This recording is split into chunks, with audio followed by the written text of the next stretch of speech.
and welcome to another episode of the Kat Mak Talk Show. Now I've got Sarah Jane Phelps all the way from London. Thank you so much for jumping on it. Such a late night. I know you should be snoring, but you know what? When you have a mission, vision, and statement, you do what you need to do. Sarah Absolutely. Jane Phelps, you are the founder of Practically Positive Every Single Day. My God, like I get it. You're not always going to be with the bee's knees and you're going to have time out. But why not be practically positive when you could? Because as far as I'm concerned, if you feel like crap, it lowers everything. It lowers your cortisol. You don't get happy hormones. And when you don't get happy hormones, guess what? You don't produce. You're not the best version of yourself. And you sit there like this and rock. We don't want that.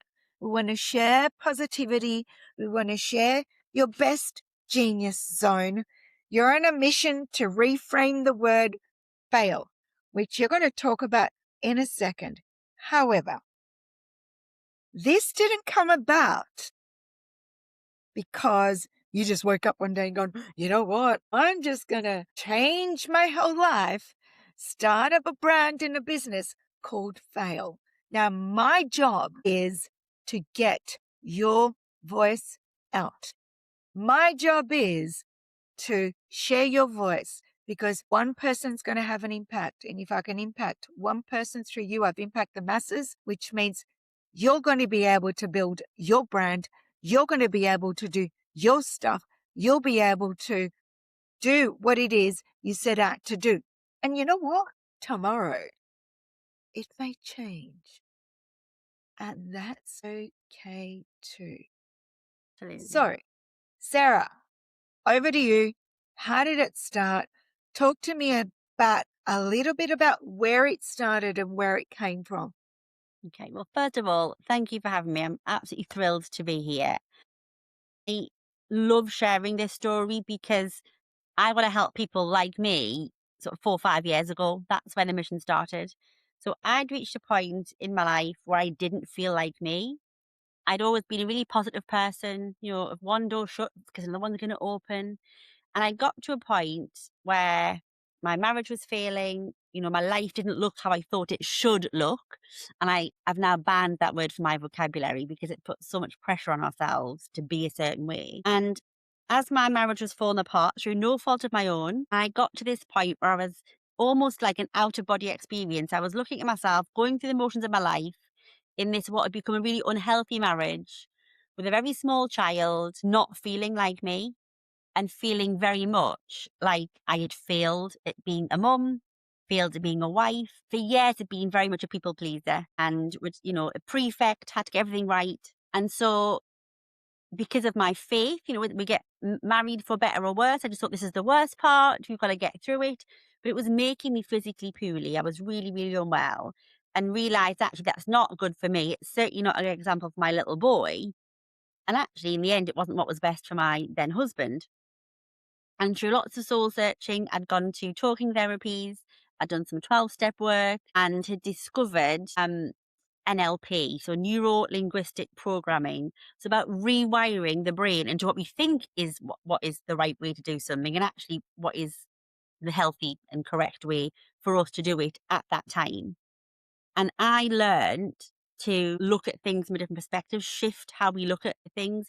We tell ourselves a narrative, or we are told by society and the boundaries that keep us in of what something, as I said, should look like. And who makes up these rules? Exactly. Who says this is what this family looks like?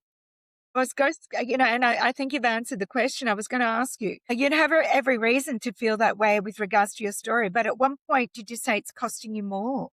Yeah, absolutely. It was costing me my literally physical health. My mental health was so bad. I was then having physical symptoms with, kind of hair loss and weight loss and hallucinations by the end. I was that unwell. Really? Yeah, it was awful. And I was like, this is not healthy. This is not what for better or worse means. And this is not what a family unit is. Me staying in that what became a dysfunctional relationship, because that's what you did. You got married and had a family, and then you worked through it. actually that isn't who made up that rule and said that's what we need to do. Yeah, I know. Wait, did you feel like a similar story to you at one point in my life? And my ex-husband's an amazing man. At one point in my life, I felt like I was the laughing clown. You know that Yeah, yeah. that was me. And I always said, I'm all these hats. I've something for hair bows now, but I was a great mum, I was a great daughter, I was a great big sister, I was a great wife. But actually, under all of that, who was Sarah Jane? And I'd completely lost me. Mhm. And I remember talking to a therapist, and they said, do it like a little pie chart of how much time you're a mum, how much time you're a daughter, and worked out all the different, parts of your life. And I ran Mm, out of pie before I got to any time for me at all, and realized that was not healthy, and it certainly wasn't what was best for anybody in the situation. no.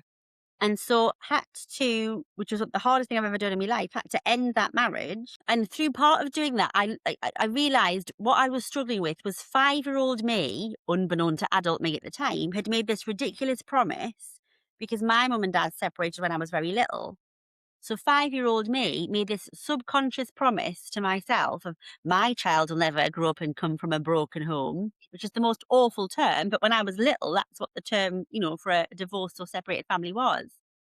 And so I was battling not only with my faith of through better or worse, but with this expectation I put on myself of no, I must be this perfect family. There is no such thing as perfect. No, it should Um, be taken out of the vocabulary as far as I'm concerned. Absolutely. I mean, Mary Poppins is my hero, and only she was practically perfect. There is no such thing. It's just progress. Do you know who And my hero is? you, Lucy, no. Yes, me, no. Yes, right now, yes. Totally, yes. yeah, Lucille Ball. love it, love it, fabulous. So continue. Sorry. I love No, the that's fact that you okay. talk about your 5-year-old self Yeah, because you've acknowledged the fact that it starts so much younger and a lot of us don't unpack it. and it took a lot to go back and realize.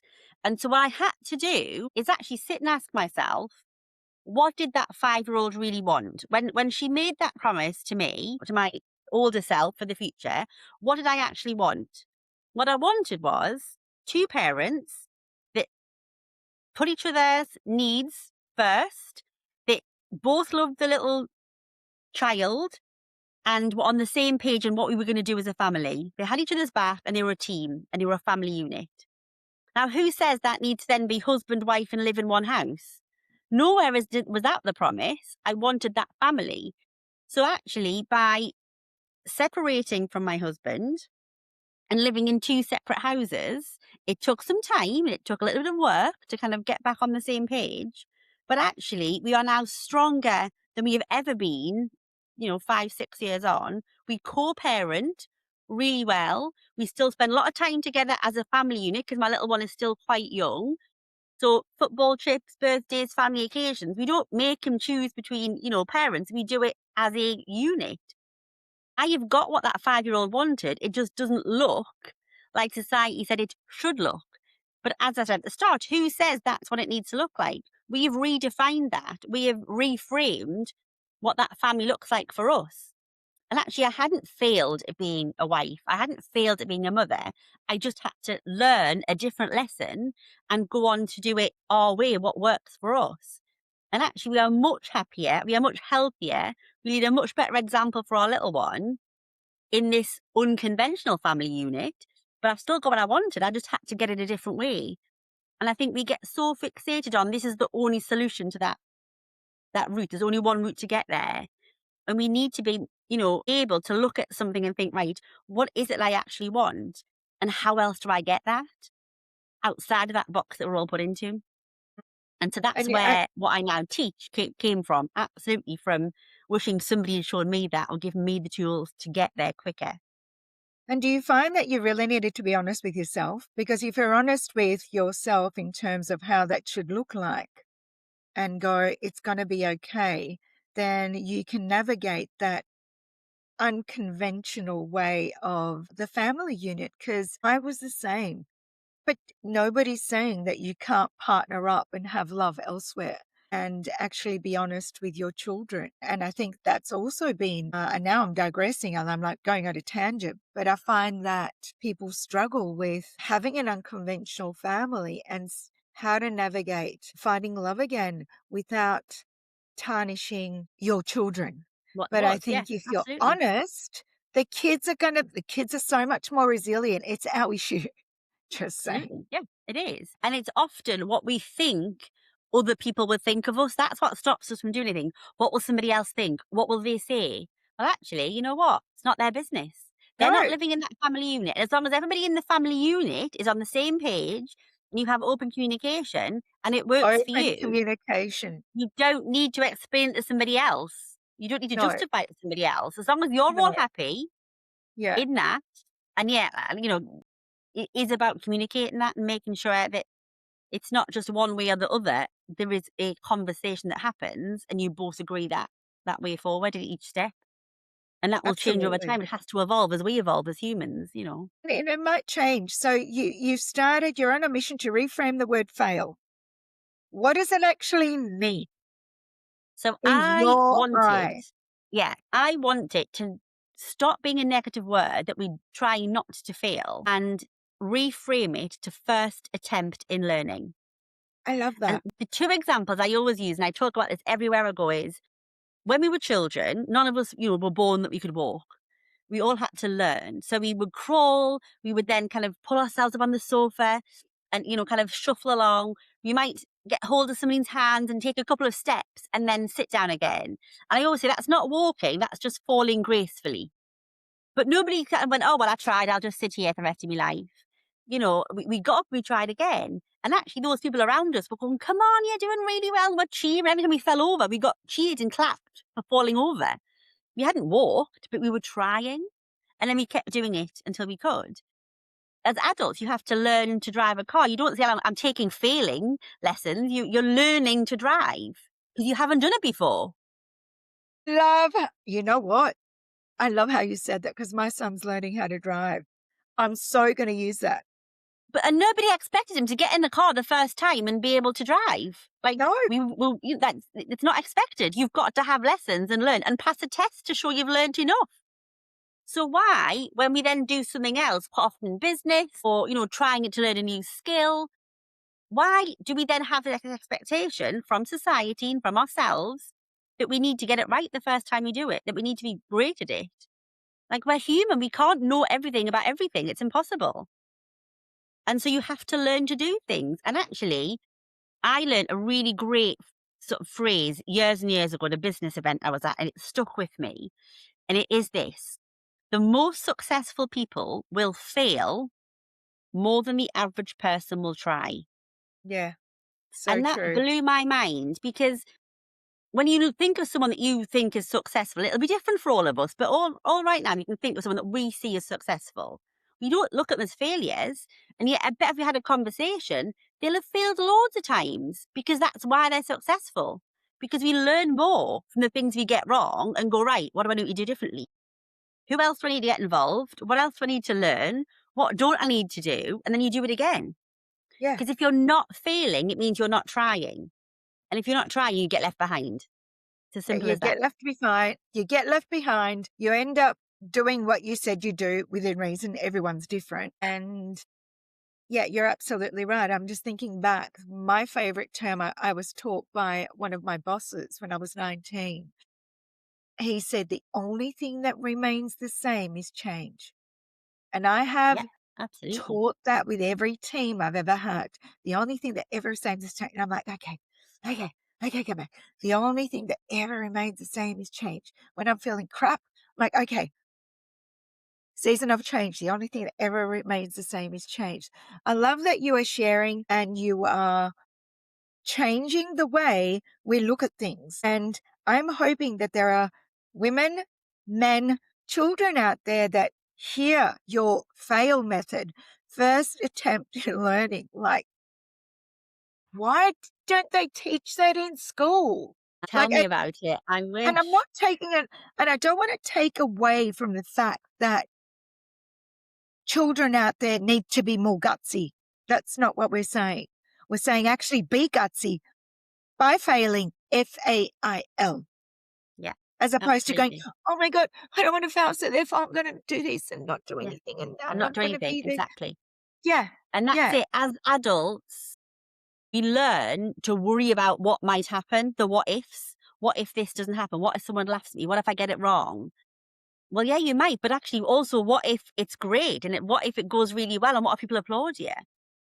When we're young, we haven't learned yet to worry about those what ifs. We just do something to see what happens. We don't worry about the outcome. And we yeah. need to get that back to that as adults and just do something to see what happens. It's just collecting data. Did it work? Did it It's not work? just Great. What's collecting next? data. It is just collecting data. So So for women simple. out there that felt like you or feeling like you and they're stuck and they're like, oh my God, I want to be Mary Poppins within reason. I want to be Kat Mak within reason. I want to share my voice, but I'm feeling like I've got a thing in my throat. And I'm like, and they know that they're meant for more, but they're playing small. What is one tip, one courageous move that they can make to move that needle? So I always would say, do the thing. Whatever it is that you're stopping yourself from doing, just take one step towards it. So it doesn't need to be the whole thing, but just take one small step that will get you a step closer. Because by doing something, by taking action, we show ourselves we can do something. Whether we fail, whether we succeed is not the outcome. It's just that we show ourselves we can take action and start with small things. If it's something really big, maybe don't start over there with a big thing. Try something little and just get used to that feeling of, right, I'm taking action. I don't know what the outcome's going to be, but that's all right. It's about getting you to take an action, because the more we take action, the more we show ourselves, whatever the outcome is, that we can handle it. And then we'll take a slightly bigger step and then a bigger step. And then before we know it, we're 10 steps down the road and we've done a huge big step, but in little increments. So yeah, Yeah, just and do you, one yeah, thing. and you turn around and go, oh my God, did I just run a 5K marathon? I thought I could only walk 10 steps. Just like the company that started the global 10,000 steps movement. I mean, that started from somewhere and it's like global. Mhm. From taking one step and just moving the needle. So in closing, I think you actually kind of answered this. If you would look at your 5-year-old self or 10-year-old or the woman that was 10 years ago, what would you say to her today, knowing what you have gone through, have experienced, and are going towards? Tell myself, you're stronger than you're letting yourself believe. Because we all are. We've all got much more courage and strength in us. We've just forgotten how to unlock it. We've forgotten how to access that. So give myself permission to know I can do whatever it is that I'm setting my mind to, that I'm stronger than I believe I am. And if I just do it, it will be okay. Yeah, because you are. It's going to be okay. And tomorrow things might change Yeah, because all we have is today. Sarah, absolutely. thank you so much for joining me. You're the founder of Practically Positive Every Single Day. And I love your mission, vision, and statement of the FAIL method. First attempt in learning. One word can change how you navigate your day, which then reflects to the rest of could be the rest of your life, the rest of your week, but hey, it is the rest of your life. It's only how you take it. So, thank you so much for being honest with me and allowing yourself to be the 5-year-old version of you and really going deep, because a lot of people are scared to unpack the crap of their past, and it's to no fault of their own. It's generational stuff. And a lot of people hold hatred because they don't Yep. unpack it. And that's the sad thing, because I do believe nobody wakes up wanting to feel like Debbie Downer. No No, one does. No teacher goes to school wanting to make the children feel less than, or nobody wakes up in the world going, I'm going to be a bad mother. So one step forward so you can fail. absolutely. Just have the courage to fail. Have the courage to fail. Thank you so much for joining me. You have an amazing night and Thank say you. yes to yourself more often. Thank Bye for you. now. Bye.